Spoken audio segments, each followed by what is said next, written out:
Hi, beautiful ladies. Welcome back to my channel. So, in response to the recent events with DDG and Halle Bailey, I had reposted a video that I uploaded a couple months ago speaking about the importance of choosing to not be a single mother. And there was some interesting dialogue that came from that conversation and just on the internet in general. Some people said that marrying a man will not guarantee that they will be a good partner, and that married women can also be single mothers, single married mothers. And while I do agree with this stance, I feel as if this talking point is often used as an excuse for some women, especially in the Black community, because this seems to be an issue in the Black community where we like to absolve ourselves of any responsibility and then always find an excuse as to why we didn't do our due diligence. And while it's true that if you being married to someone is not guaranteed that they will show up as a good partner, there are plenty of women who are married to losers and who are married single women honestly be avoided when you vet properly.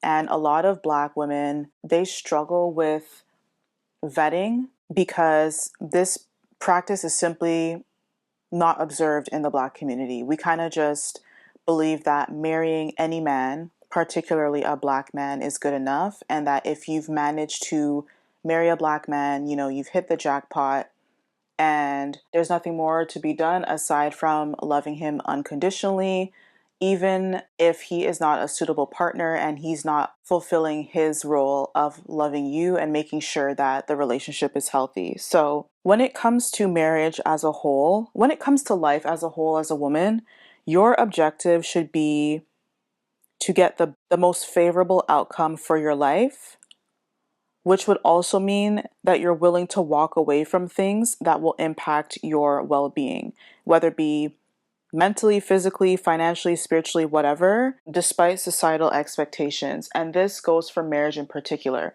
As I said before and in previous videos, especially if you come from a religious background, there is this expectation that Black women get married rather quickly to Black men. And then it's kind of like just trust in God, to give you a happy, healthy marriage. And that's another lazy talking point that some people have to absolve themselves again from the responsibility of doing the work to vet people properly. Because sometimes when religious women, I'll just say Christian women for the example, they get married and their husband is not providing for the family, or he's abusive in some form, or he's just detached from his responsibilities in general, it's always pray harder. Just pray harder. God will make a way. This is a perfect opportunity for you to travail in prayer because, the devil's out to destroy good marriages when it was never even good in the first place. It's not a matter of you not praying, it's a matter of you marrying someone that is not suitable for marriage. And this is a common theme in the Black community where you'll often hear women, if they're honest, they'll admit that, like, into their old age, that their partner was not a good partner, that they had to go through a lot. And some men will even be honest, primarily Black men. They'll be honest and say, I didn't treat my wife properly. Shaquille O'Neal said that about Shawnee O'Neal. Judge Mathis, despite him being a lawyer and a judge, he also experienced a breakdown in his marriage where his wife was not fulfilled and satisfied, and so she wants to walk away.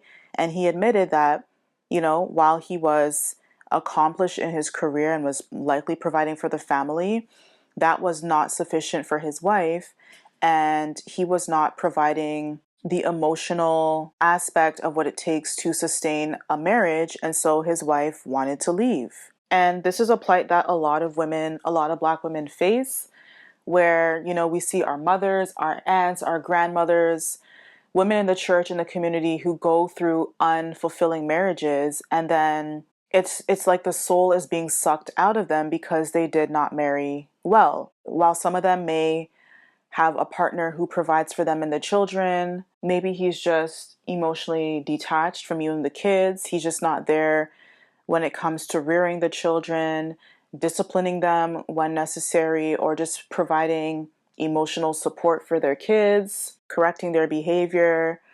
He's just not there.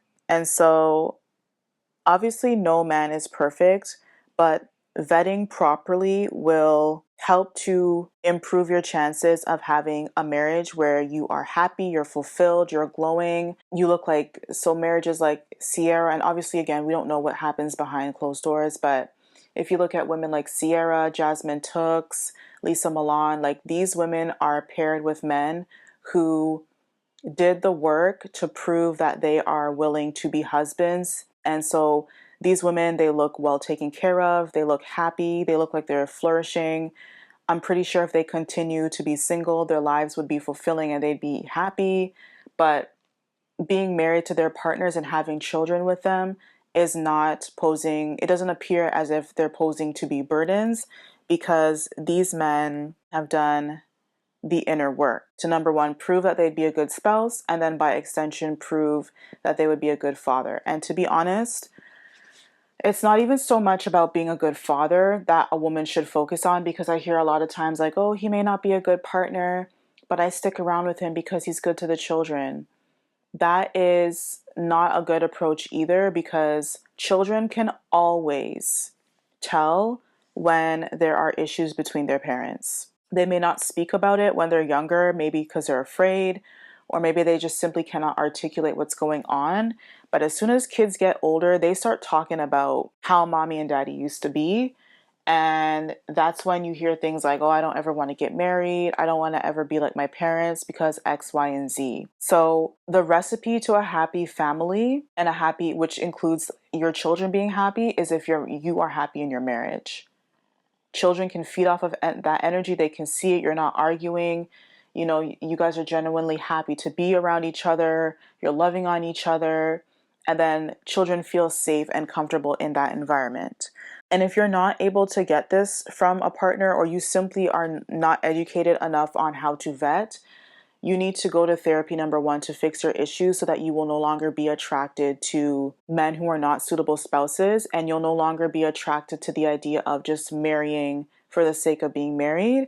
But you will approach your life from an aspect where you will only attach yourself and align to things that will enhance your well-being, and that you will not be afraid of people's opinions of what you should and shouldn't do. Because let's face it, a lot of women, again, get married because their culture or their religion or whatever social group tells them that they need to be married by 30, sometimes even by 25. Some of them, their marriages are arranged, and so they're told you need to honor the family and marry this person, even though, to be able to secure the family lineage, even though that guy is a loser. So the number one thing that you want to look for is if he is family oriented, and not just, oh, I want to have children and be a husband one day so I can check off those boxes. You want to see the characteristics that he will put his family first and his family's well-being first, and that he realizes that his family is an extension of him. So if his family is taken care of and is well, then he will also be taken care of and be well by extension. And so, number one, you want to find someone who understands this without you even having to explain it to him, which unfortunately is not the case for a lot of Black men. There's a lot of that. What does a wife bring to the table? Well, I can just hire a maid. I can just hire an blah, blah, blah. Okay? He is not family oriented. Even if he says that he wants a family, you know, he has some things that he needs to work through. And so it would behoove you to just step away from that altogether and not stress yourself out trying to prove to this guy what being family oriented means. Like, I see so many Black women trying to jump through hoops, trying to prove to these men why they should want to be family oriented. And it's just simply not going to happen unless it's an intrinsic value that they themselves cultivate. Okay? So being family oriented means, number one, he's responsible. Okay? Is he able to hold a job? Is a very basic. Okay? If you are in your 20s, maybe in your 20s, you're just starting to build your career, in your 30s. But if you're in your 30s and beyond, and he's just in and out of jobs, he doesn't really have a company that he sticks with or a business that he has owned and cultivated and developed, that is not a suitable partner, no matter how much he tries to convince you. Because if he can't even hold a job, it just shows that he does not understand or respect authority. And so if he's not able to respect and understand authority and take orders from higher ups, no one likes to be told what to do at the end of the day. But if he's not able to understand the chain of command, so to speak, you cannot expect him to be able to model that properly in the home. And that's a huge red flag.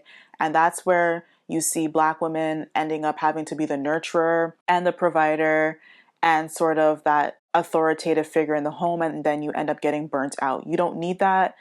If you're going to be in a relationship with a man, a heterosexual man, even gay men understand this, but if you're going to be in a relationship with a man, he needs to be able to do what men do, and that's to be an authoritarian. And if he himself, again, cannot take and follow instructions and be responsible for whether it's a job or his other family commitments, or even showing up to a doctor's appointment on time, he is not the one for you. You need to be with someone who's also compassionate.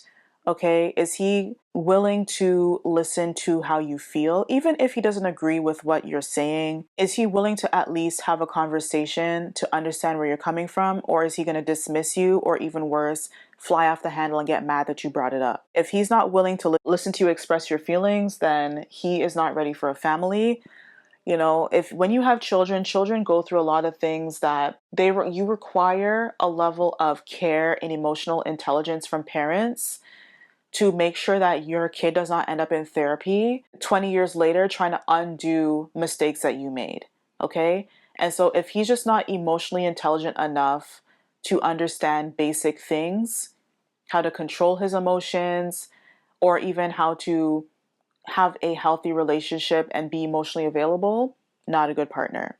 And if he's not willing to even do that at a base level, what makes you think that he's going to be able to handle this responsibility when kids come along? Okay, he needs to be loyal. There's a lot of married women who complain about their man making googly eyes with some other woman, even in the church. Or even worse, we hear years later about outside children. He doesn't understand boundaries between men and women. You know, some people may say, oh, that sounds archaic and old school, for men and women not to be able to be friends. But I truly don't believe that men and women can be friends. It is difficult for men and women to be friends, regardless of age. Okay? Someone's going to end up catching feelings. Somewhere, someone's going to just not be able to respect boundaries. And so if he, is still talking to a lot of female friends or his ex even, don't be surprised if he continues this behavior into a marriage and even cheats on you while you're married, because he already showed you that he does not respect boundaries. In the case of Halle Bailey and DDG, the signs were there where he obviously wasn't loyal. Like, the signs were there from before that he was like flirting with like Ruby Rose and like other women.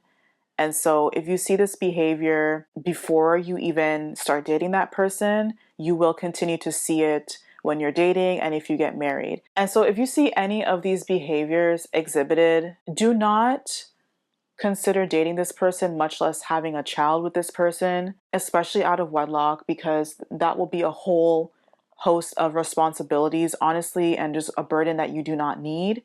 But even more so for marriage, it's a lot that is at stake and that you have to invest into a wedding, into a marriage, and things like that. It is better for you to walk away and, consider your options outside of the Black community.